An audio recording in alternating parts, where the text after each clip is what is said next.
അയാൾ അണയ്ക്കുന്നുണ്ടായിരുന്നു. അയാളുടെ മുഖത്തെ ഹർഷം പക്ഷേ ഒരു സ്റ്റേറ്റ്മെന്റ് ആയിരുന്നു.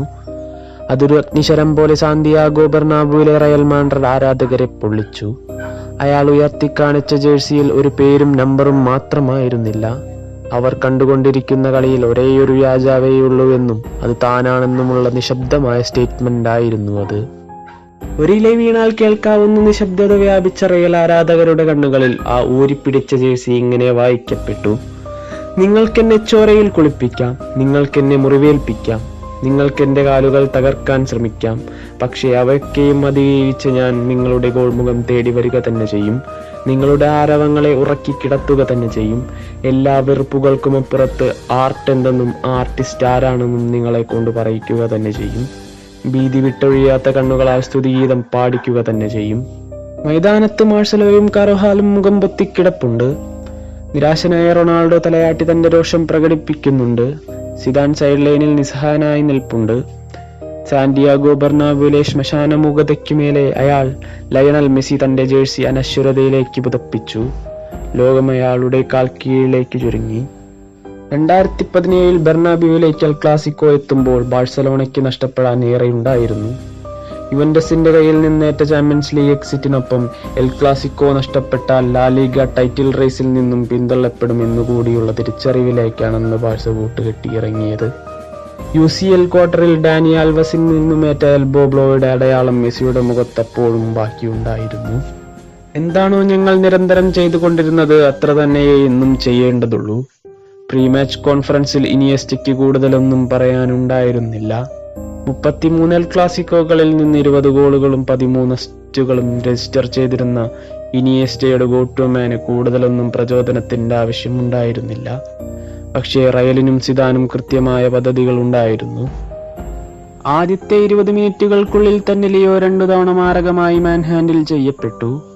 കാസമീറോ കമ്മിറ്റ് ചെയ്ത ഒരു വൈൽഡ് സിസർ ചലഞ്ചിന് പിന്നാലെ മാർസലോയുടെ ഒരു എൽബോ ചലഞ്ചും മനഃപൂർവ്വം എന്ന് തന്നെ തോന്നിപ്പിച്ച മാർസലോ ഫോളിന് ശേഷം രക്തരൂക്ഷിതമായ മുഖത്തോടെ മൈതാനത്ത് കമിഴ്ന്നു കിടക്കുന്ന ലിയോയെ ഇപ്പോഴും ഓർമ്മയുണ്ട്. അയാളുടെ നോട്ടം അക്ഷരാർത്ഥത്തിൽ മുറിവേറ്റ സിംഹത്തെ ഓർമ്മിപ്പിക്കുന്നുണ്ടായിരുന്നു. ഫുട്ബോൾ ഗ്രൗണ്ടിൽ നമ്മൾ നിരന്തരം കണ്ടുകൊണ്ടിരിക്കുന്ന ലിയോയെയല്ല, ചോരയിൽ ചുവന്ന ആ മൂക്കും ഇടിയുടെ ആഘാതത്താൽ ചുരുങ്ങിയ കണ്ണും അടയാളപ്പെടുത്തിയത്, മറിച്ചൊരു പ്രൊഫഷണൽ ബോക്സിംഗ് റിങ്ങിലെ ഏറ്റവും നിർണായകമായ അവസാന റൗണ്ടുകളിലൊന്നിനെയാണ്. മിനിറ്റുകൾക്ക് ശേഷം ബെർണാബുവിനെ കോരിത്തെരിപ്പിച്ചുകൊണ്ട് കാസമീറോയുടെ ഒരു ക്ലോസ് റേഞ്ച് സ്ക്രാപ്പറിലൂടെ ലീഡെടുത്തു. അപ്പോഴും പല്ലുകൾക്കിടയിൽ വെച്ച് ലിയോയുടെ ടിഷ്യൂ ചോരയിൽ കുതിരുന്നുണ്ടായിരുന്നു. പക്ഷേ അവയ്ക്ക് മുകളിലെ കണ്ണുകളിൽ നിശ്ചയദാർഢ്യം സ്ഫുരിക്കുന്നുണ്ടായിരുന്നു. നിമിഷങ്ങൾ കഴിഞ്ഞു. മെസ്സി സാധാരണയിൽ കൂടുതൽ തവണ ഡീപ്പിലേക്ക് ഇറങ്ങി വന്ന് പന്ത് സ്വീകരിക്കുന്നുണ്ടായിരുന്നു. അത്തരമൊരു നിമിഷം ഡീപ്പ് ലെഫ്റ്റിൽ നിന്നും പന്തെടുത്തയാൾ ബുഷ്കറ്റ്സിനെ ഡിസ്ട്രിബ്യൂട്ട് ചെയ്യുന്നു. മുസിയിൽ നിന്നും റാക്കിറ്റിച്ചിൽ നിന്നും പന്ത് സ്വീകരിച്ച് ബോക്സിലേക്ക് എത്തുന്ന മെസ്സിയെ കാത്ത് മോഡ്രിച്ചും കാർവാഹാലുമുണ്ട്. ഇടങ്കാൽ കൊണ്ടുള്ള ഒരു ക്ലിനിക്കൽ ബോൾ റിസപ്ഷൻ, പിന്നെ ഒരു പെർഫെക്റ്റ് റണ്ണിൽ മാത്രം സാധ്യമാവുന്ന പുള്ളിൻ, ഒപ്പം അവസാന നിമിഷത്തെ കുതിപ്പ്. മോഡ്രിച്ചും കാർവാഹാലും നിസ്സഹായരാകുന്നു. അപകടം മണത്ത് അഡ്വാൻസ് ചെയ്യുന്ന കൈലാർ നവാസിനെ കാഴ്ചക്കാരനാക്കിക്കൊണ്ട് അത്രമേൽ ക്ലിനിക്കൽ പ്രിസിഷനോടുകൂടി ഒരു ലെഫ്റ്റ് ഫൂട്ടഡ് ഡ്രൈവും. ബെർണാബ്യു വീണ്ടും സമനിലയിൽ. അംഗം തീ പിടിച്ചു തുടങ്ങി. ഒരു വശത്ത് ലിയോയും മറുവശത്ത് ക്രിസ്ത്യാനോയും അവരുടെ നിലവാരത്തിനൊത്ത് സിറ്ററുകളെന്ന് വിശേഷിപ്പിക്കാവുന്ന ഓരോ അവസരങ്ങൾ പാഴാക്കുന്നു. മെസ്സിക്കെതിരെ തങ്ങളുടെ ഫിസിക്കൽ ഫുട്ബോൾ പുറത്തെടുക്കാൻ റയൽ ഡിഫൻസ് ഒരു മടിയും കാണിക്കുന്നില്ല. രണ്ടാം പകുതി ഏതാണ്ട് മധ്യത്തോടടുക്കുന്നു. നിരുപദ്രവകരമെന്ന് തോന്നിക്കുന്ന ഒരു ഡിഫൻസീവ് റിഫ്ലക്ഷൻ റയൽ ബോക്സിന് വെളിയിൽ വെച്ച് റാക്കിറ്റിച്ച് സ്വീകരിക്കുന്നു. വലതുകാൽ കൊണ്ട് സ്വീകരിച്ച പന്തിനെ ഇടതുകാലിലേക്ക് മാറ്റുന്ന ബോൾ ട്രാൻസിഷനിടെ മൂവ്മെന്റിനാൽ ടോണി ക്രൂസ് വഞ്ചിക്കപ്പെടുന്നുണ്ട്. പിന്നെ ഒരു ലെഫ്റ്റ് ഫൂട്ടഡ് റിഫ്ലർ.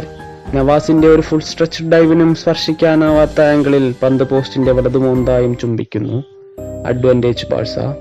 4 മിനിറ്റിന് ശേഷം മെസ്സിയുടെ സ്പ്രിന്റിനെ തടയാൻ റാമോസ് ഓടിയെടുക്കുന്നു. പന്തും മെസ്സിയുടെ സ്പ്രിന്റിങ്ങും കണക്കിലെടുത്ത് തന്നെയാണ് റാമോസ് പന്തിലേക്കുള്ള ക്ലിയറിംഗ് ഡൈവ് പ്ലാൻ ചെയ്യുന്നത്. പക്ഷേ മെസ്സിയുടെ പൊസിഷനിങ്ങിനെയും വേഗത്തെയും കണക്കുകൂട്ടുന്നതിൽ അയാൾക്കൊരു മാത്ര പിഴച്ചു. തന്റെ ഡൈവിംഗ് 1 മില്ലി സെക്കൻഡ് വൈകിപ്പോകുന്നതും പന്തിനു പകരം മെസ്സിയുടെ കാലുകളിലേക്ക് അതെത്തുന്നതും നിസ്സഹായതയോടെയാവണം അയാൾ കണ്ടിട്ടുണ്ടാവുക. മെസ്സിയാൽ ഭൂതാവിശിതനായി സ്വയം കമ്മിറ്റ് ചെയ്ത എക്സിറ്റ് ചുവപ്പ് കാർഡിന്റെ രൂപത്തിൽ റാമോസ് ഏറ്റുവാങ്ങുമ്പോൾ മറുവശത്ത് ഗോളിനും അസിസ്റ്റിനും അപ്പുറം തന്റെ സാന്നിധ്യത്താൽ തന്നെയും റയലിനെയും നോവിക്കുന്ന ഒരു മനുഷ്യൻ ഇനിയും അവസാനിച്ചിട്ടില്ലാത്ത തന്റെ മാസ്റ്റർ ക്ലാസ് എക്സിബിഷന്റെ ഫൈനൽ ഷോയ്ക്ക് ചിന്തയിലിടുകയായിരുന്നു. 12 മിനിറ്റ്, ഒരു ഗോൾ ലീഡ്, അതും 10 ആളായി ചുരുങ്ങിയ എതിരാളികൾക്കെതിരെ. ഏതു മത്സരവും ഏകപക്ഷീയമായി പോയേക്കാവുന്ന ഘട്ടം. പക്ഷേ ഇത് എൽ ക്ലാസിക്കോയാണ്. അവസാന നിമിഷം വരെ ഒന്നും പ്രവചിക്കാൻ കഴിയാത്ത 90 മിനിറ്റുകളുടെയും അധിക സമയത്തിന്റെയും ഫ്രാൻസിസ് പെർക്കഷൻ.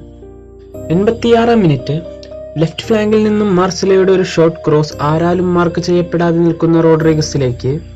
നിയർ പോസ്റ്റിലേക്ക് ക്ലോസ് റേഞ്ചിൽ നിന്നുമുള്ള അയാളുടെ ലോബ് ടെർ സ്റ്റീഗനെ കീഴ്പ്പെടുത്തിക്കൊണ്ട് വലകുലുക്കുന്നു. ബെർണാബ്യൂ ഉന്മാദത്തിന്റെ ഉച്ചസ്ഥായിയിലെത്തുന്നു. റയൽ ആരാധകരുടെ ഇരമ്പലുകളിൽ അപ്രതീക്ഷിതമായ ഒരു റയൽ ജയത്തിന്റെ നം പടരുന്നു. കളി തീരാൻ 33 സെക്കൻഡുകൾ മാത്രം. സ്വന്തം ഹാഫിൽ ബാസോ ഒരു ത്രോയിൻ നേടുന്നു. തീർത്തും നിരുപദ്രവകരമായ നിമിഷം.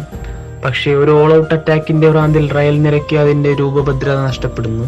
സെർജി റോബർട്ടോ എവിടെ നിന്നെന്നറിയാതെ ഊർജ പ്രസാരണത്തിന്റെ സംഹാരവേഗമാർജിക്കുന്നു. സ്വതന്ത്രമാക്കപ്പെട്ട മിഡ്ഫീൽഡിനെ ഒറ്റക്കുതിപ്പിനാൽ അയാൾ പിന്നിടുന്നു. മോഡ്രിച്ചും മാർസലോയും ആ വെലോസിറ്റിക്ക് കീഴ്പ്പെടുന്നു. പന്ത് ആന്ദ്രേ ഗോമസിലേക്ക്. അവിടെ നിന്നും ജോഡി ആൽബയിലേക്ക് ഒരു ബാക്ക് പാസ്. റഫറിക്കൊപ്പം ആ പാക്ഡ് ബെർണാബ്യൂവും ക്ലോക്കിലേക്ക് നോക്കുന്നു. 15 സെക്കൻഡ്. ആൽബ ലെഫ്റ്റ് വിങ്ങിൽ നിന്നും ബോക്സിന്റെ അഗ്രത്തിലെ സ്പേസിലേക്ക് പന്ത് കൈമാറുന്നു. ആ സ്പേസിനൊരു ഉടയോനുണ്ട്. അയാൾ ആരാലും ശ്രദ്ധിക്കപ്പെടാതെ, ആരാലും മാർക്ക് ചെയ്യപ്പെടാതെ അവിടെ എത്തിയിട്ടുമുണ്ട്. അരങ്ങൊരുങ്ങിക്കഴിഞ്ഞിരുന്നു. ഇനി ആട്ടത്തിന്റെ നിമിഷമാണ്. പ്രതിഭയുടെ സമസ്ത സത്തയും ഊറ്റിയെടുത്ത് സമർപ്പണത്തിന്റെ ബലശ്രുതിയിലേക്ക് ഒരു മാജിക്കൽ ലെഫ്റ്റ് ഫുട്ടഡ് ഷോട്ട്. നവാസിനെ നിസ്സഹായനാക്കിക്കൊണ്ടത് വല ചുംബിക്കുന്നു. ആർത്തു വിളിക്കുന്ന സാന്തിയാഗോ ബെർണാബ്യൂ ഒരിക്കൽ കൂടി ആ കുറിയ മനുഷ്യന് മുന്നിൽ നിശബ്ദമാകുന്നു. പിളർന്ന മുറിവായിലേക്ക് ചുളിചുളെ കുത്തുന്ന അവരുടെ ആത്മപീഡയുടെ നോവായി അയാൾ തന്നെ താനാക്കിയ ജേഴ്സി ഊരി കാണിക്കുന്നു. Silent, elegant and brutal. അവർ കുളിച്ചോടാൻ മറ്റൊരു ലോകമോ നാമമോ ഉണ്ടായിരുന്നില്ല അപ്പോൾ. ഏറ്റവും മികച്ചവനാരെന്ന ചോദ്യത്തിനുള്ള ഉത്തരം ഹൃദയഭേദകമായ ആ മാച്ച് ഡേയോടുകൂടെ അവരെ കാത്തിരിക്കുന്നുണ്ടായിരുന്നു. Yes, Leo was silent and elegant. പക്ഷേ അയാളുടെ ഉത്തരം ബ്രൂട്ടൽ കൂടിയായിരുന്നെന്ന് അന്ന് ബെർണാബ്യൂ മനസ്സിലാക്കി. അയാളുടെ രക്തമേറ്റുവാങ്ങിയ ബെർണാബ്യൂവിലെ വീഴ്ത്തകിടി അന്തിമാനന്ദത്തിന്റെ അതിരേകത്തിൽ പൂത്തുലയുന്നു. ലോകം അയാളിലേക്ക് ചുരുങ്ങുന്നു. അയാളാൽ മാത്രം അനുഭവിക്കപ്പെട്ടിട്ടുള്ള ഹർഷോന്മാദത്തിൽ ഞാനേതോ ബിന്ദുവായി അലിയുന്നു.